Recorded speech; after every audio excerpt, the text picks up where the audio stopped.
transmitting and receiving a distress signal SOS through Morse light and accordance with Coleridge Annex 4 and the International Code of Signals. Number 1. Method of transmitting SOS using Morse light.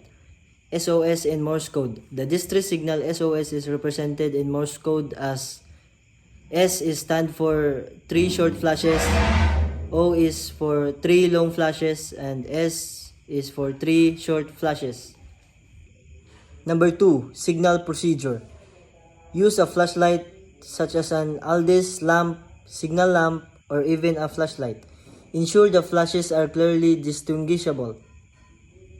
For example, short flash about 1 second, long flash about 3 seconds, pause between letters about 1 to 2 seconds, and the last is repeat the sequence frequently.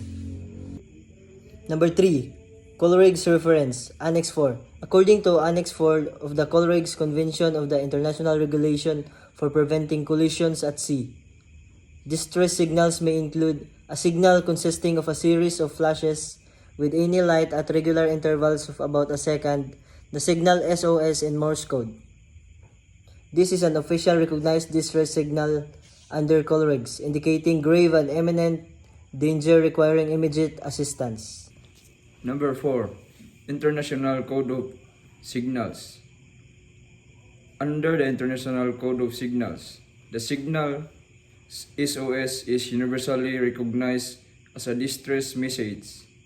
It may be transmitted visually, light or flags, audibly, horn or whistle, or electronically, radio telegraph. The purpose is to ensure understanding regardless of language barriers.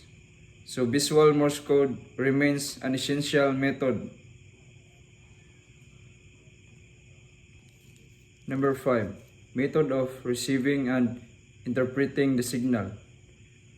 What standards or nearby vessels aircraft should be trained to recognize Morse signals, especially distress signals like SOS, take immediate action to investigate or respond, report the distress to relevant authorities, Coast Guard, Rescue Coordination Center,